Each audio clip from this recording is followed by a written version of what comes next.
Over-intellectualism is quietly ruining our workplaces, not because intelligence is bad, but because many organisations have become addicted to sounding smart instead of staying human. We've built cultures full of frameworks, strategy language, over-analysis, and performative professionalism, while humility, connection, curiosity, and honest conversation are disappearing. People are talking more but listening less, thinking more but understanding each other less. And somewhere along the way, work stopped feeling human. So today, we're exploring what happens when intellect dominates culture and why the future of leadership may belong not to the smartest person in the room, but the most connected. Welcome to Hard at Work with me, Trina Sunday. This space is for HR leaders who care deeply about performance and equally deeply about people. For more than 25 years, I've been asking one persistent question. What are the real conditions for happiness at work? Because when humans come first, something deeper shifts. How people show up, how leaders decide, and how work feels. Here, we explore what it really takes to lead with courage, compassion, and clarity, and we pull up a chair to the conversations HR leaders don't always get to have. There's heart here, but there's also depth. If you're ready to build workplaces where people and performance thrive side by side, you're in the right place. Let's get to the heart of it. Today, I want to poke at something that's been sitting heavily with me for a while.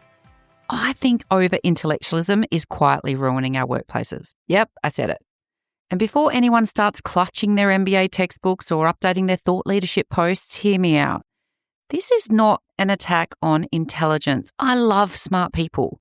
I work with incredibly intelligent leaders every single day. But somewhere along the way, many workplaces became obsessed with sounding intelligent instead of being deeply connected. We've become brilliant at strategy decks, frameworks, leadership jargon, narratives, alignment, stakeholder ecosystems, transformational operating models, while simultaneously becoming terrible at honesty, emotional courage, trust, real conversations, human connection, and actually solving problems. And honestly, I think people are exhausted by it because what's happening in many organizations right now is strange performance of intelligence. You know the type, right? The person who says in 12 minutes what could have been said in 30 seconds, the leader who turns every practical issue into a theoretical exercise, and the executive team that keeps workshopping the same problem for 6 months while everyone underneath them's drowning. And the worst part, to me anyway, we reward it. We often promote the people who sound the smartest, not necessarily the people creating the healthiest cultures.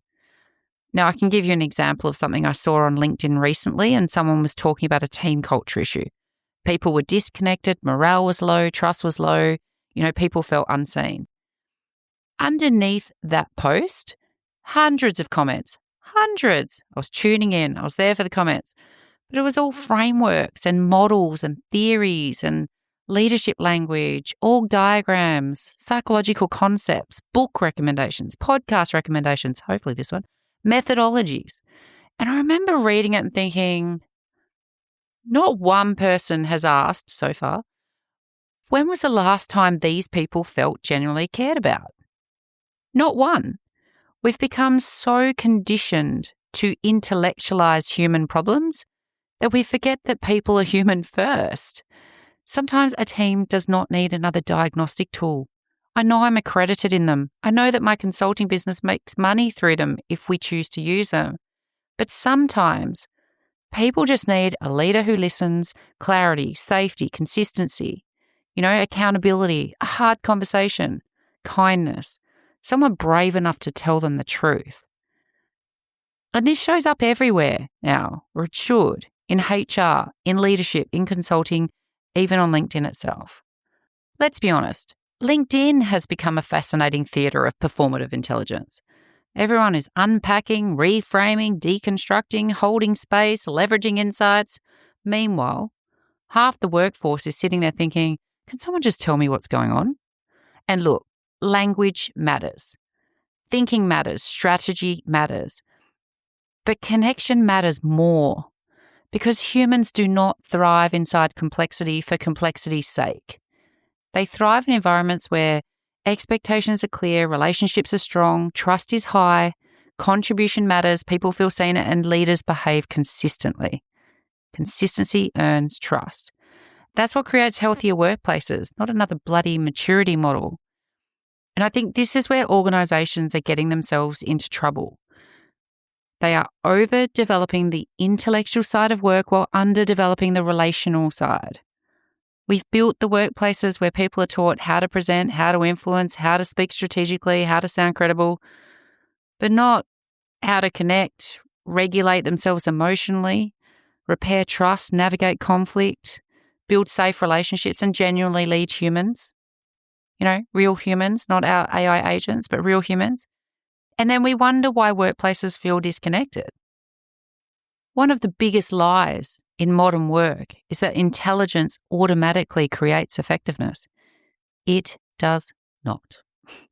Some of the smartest people in organisations are completely incapable of creating trust. And some of the most impactful leaders that I've ever worked with would never describe themselves as intellectuals. But do you know what they are?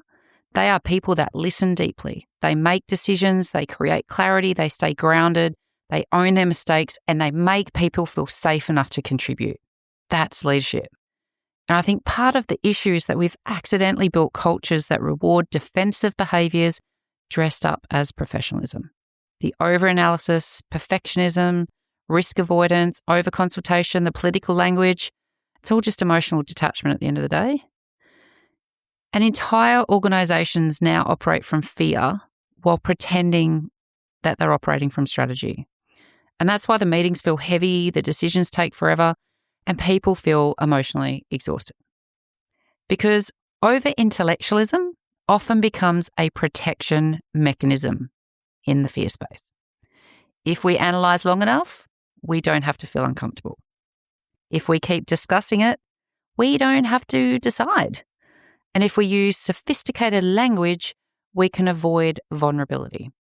And honestly, I think many workplaces are starving for simplicity. Not simplistic thinking, simple truth, simple humanity. So let me poke the bear a little further. I've developed a bit of a personal revolt against the qualification obsession. And I know it can sound controversial to some people coming from someone who works with executives and big organizations and has a consultancy practice that does work in the recruitment space, especially with government organizations. But here's the thing. We have become obsessed with credentials as a proxy for capability. Degrees, post-nominal, certifications, accreditations, executive programs, or the AICD company directors course, as it seems at the minute, it's the new MBA. And yes, expertise matters. Technical knowledge matters. But if you want people who are smart enough to solve problems on their own, why are so many organisations creating cultures where nobody is trusted to think independently? We hire intelligent adults. Then we build systems that suffocate their judgment. Everything becomes escalated and over-approved, over-processed, policy-controlled, politically managed. And then leaders are complaining that nobody shows initiative. Of course they don't. Many workplaces punish initiative the moment that it creates discomfort. I've met people with extraordinary qualifications who cannot navigate a difficult conversation to save their life without hiding behind process. And I've met operational leaders with no fancy credentials who unite teams, solve problems, and they create cultures where their team would walk through fire for. Connection is the differentiator, not performative intelligence. And here's the irony, the workplaces with the healthiest cultures are often not the most intellectually impressive. They're the most relationally intelligent. The people trust each other, the leaders are accessible, feedback flows, mistakes are talked about, conversations happen early, the politics is less, and people know where they stand. That creates performance, not another values poster in the kitchen or some hype campaign. And I think this matters now more than ever because, yes, we're entering an era where AI will increasingly outperform humans intellectually. AI can already summarize, analyze, structure, synthesize, write strategy docs, generate frameworks. So if intellect alone becomes commoditized, what becomes more valuable? Human connection, trust, empathy, discernment, courage, relational leadership. The future advantage of organizations will not be intelligence. It may just be humanity. And honestly, I think people can feel the difference immediately. Like, you know it. You can walk into some workplaces and you can feel the guardedness, performance. You can feel the hierarchy, the fear, the image management. But then there's others. You'll walk into a workplace and it feels warm. You can feel the trust, the clarity, the openness, the psychological ease. That's not accidental.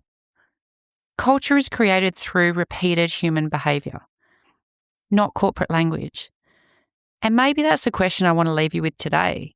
Have we become so focused on sounding intelligent at work that we've forgotten how to truly connect? Because work does not need more performative intelligence. It needs more grounded leadership, more emotional courage, more honesty, more humanity, more heart at work. And maybe the smartest thing any organisation could do right now is become more human again. It's heart work. And honestly, this conversation is one of the reasons I created the People Unconference happening on 2nd of July in Perth. Because some of the people already registered are genuinely some of the smartest people I know. Deeply experienced HR leaders, specialists in their areas of expertise, executives, founders, and change makers in their own right. But the real value of that room is not intellect alone. It's that the people choosing to be there understand something many workplaces are losing. Connection matters. Not surface level networking, not performative leadership, real human connection. The kind that helps you think differently, lead differently, feel less alone carrying the complexity of modern work. The people stepping into this room are not coming to perform expertise at each other.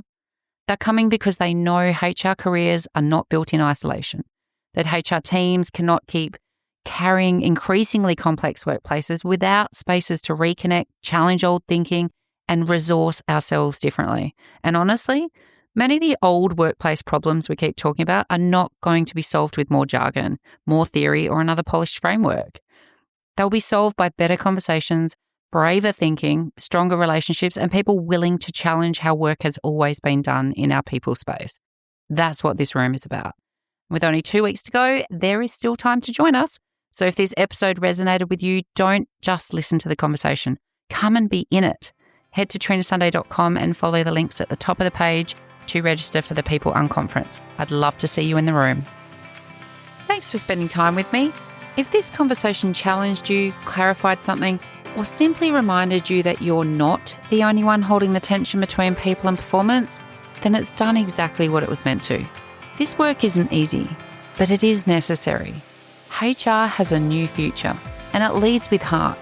So if you found value here, subscribe so you don't miss what's next. Share this episode with someone who also believes that work can be better.